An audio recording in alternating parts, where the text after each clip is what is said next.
total condemnation for the bid to get a $400 million jet from Qatar. Conservatives rebuking it as a blatant grift. Elected Republicans opposing this and really trying to duck what they see as obvious political blowback for something they want no part of.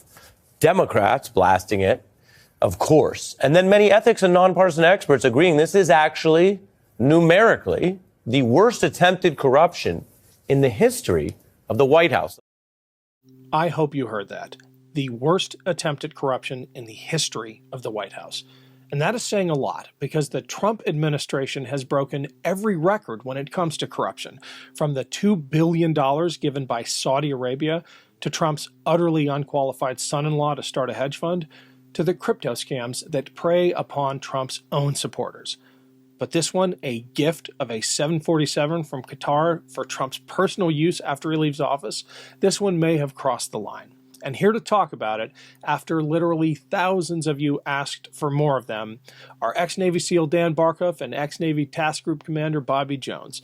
And don't forget to follow them on Valor Media Network's YouTube channel. The link is below, or just search for Valor Media Network on YouTube. Thanks for the support.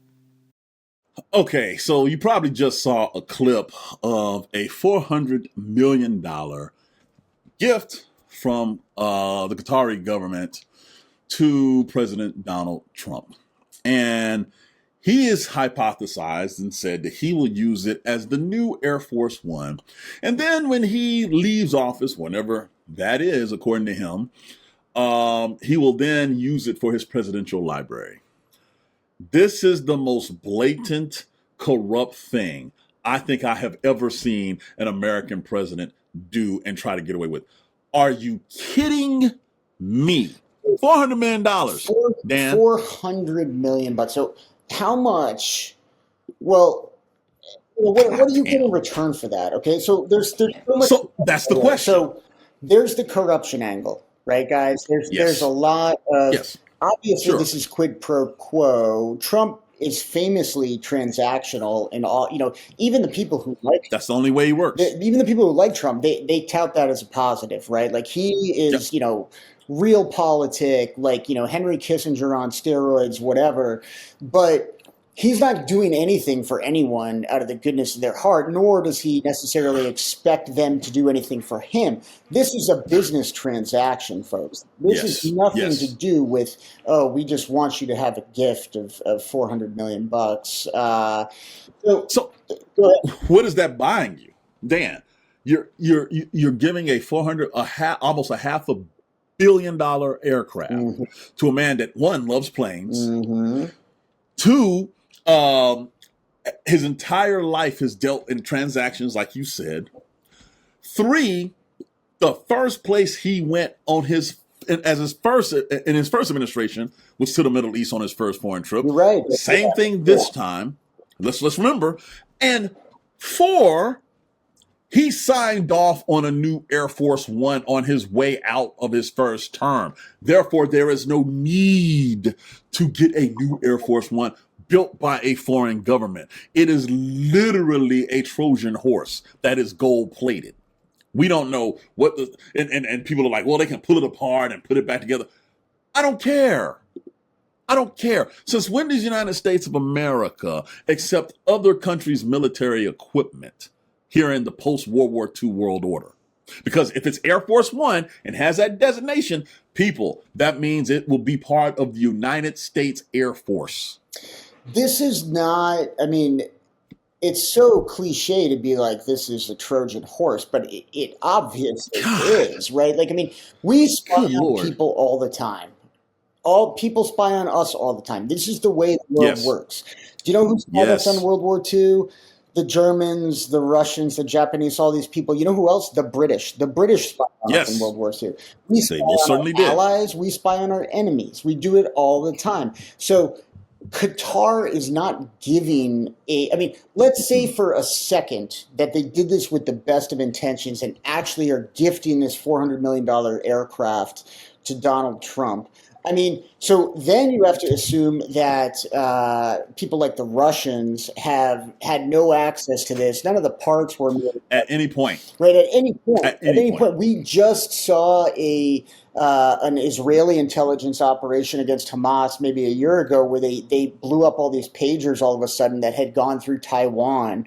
I mean, it's naive and infantile to just think that there's not foreign intelligence agencies that would like to bug Air Force One. I mean, they've done similar operations. The Russians bugged the Moscow embassy back in the 80s. I mean, this stuff happens all the time, guys. This is not child's play. And I mean, think of Air Force One. Think of what happened on 9/11. On 9/11, where did the President of the United States go immediately when the nation was attacked? I mean, right? Air Force One, and stayed airborne for hours, landed only to refuel and take right back off. And so follow up to that, Dan, real quick.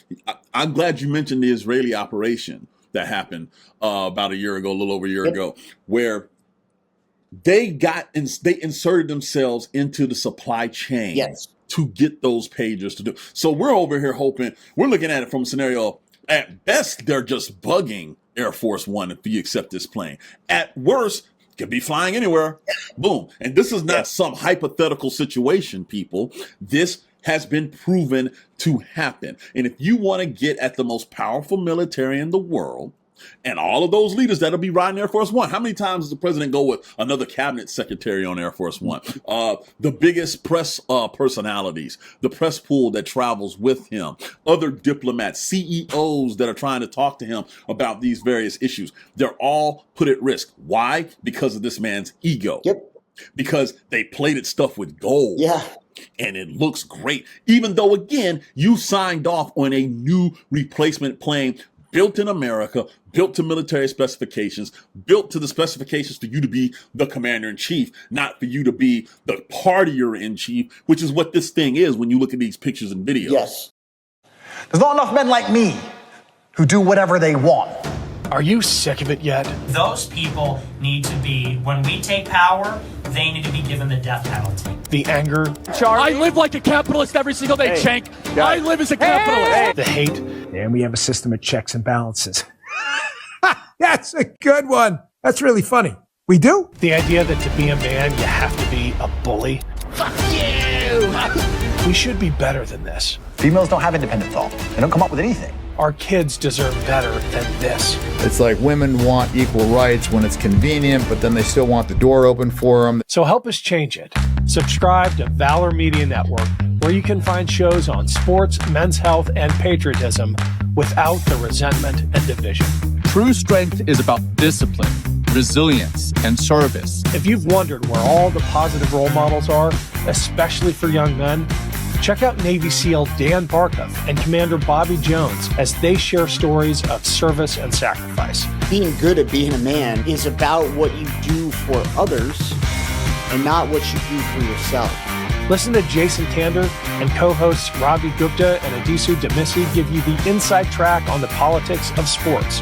I just want to take back what I said about the Bills. No, because in all honesty, your team seems to have gotten the vaccination thing right. Okay. My team seems to be struggling with it.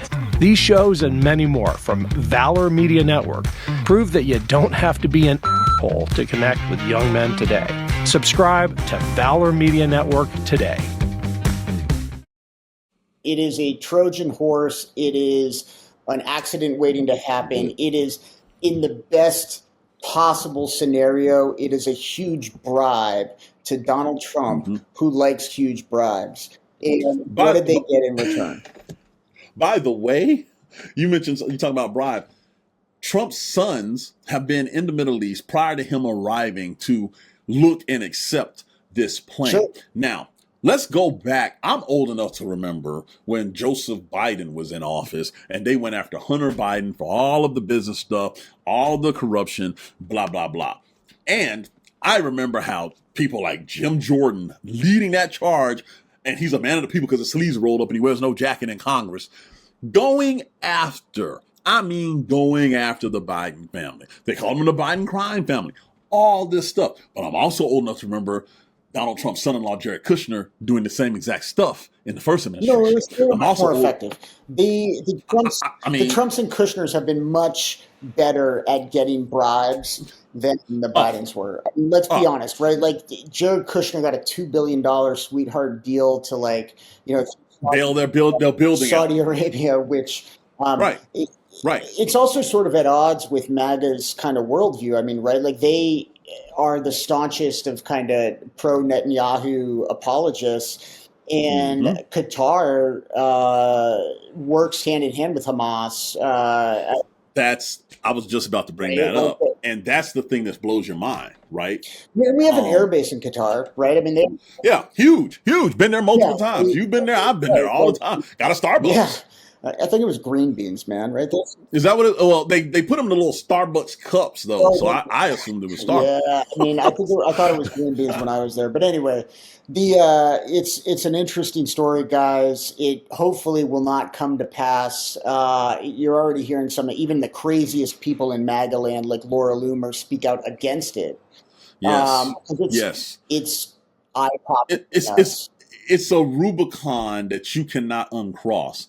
And the final thing that I would say about just this, right?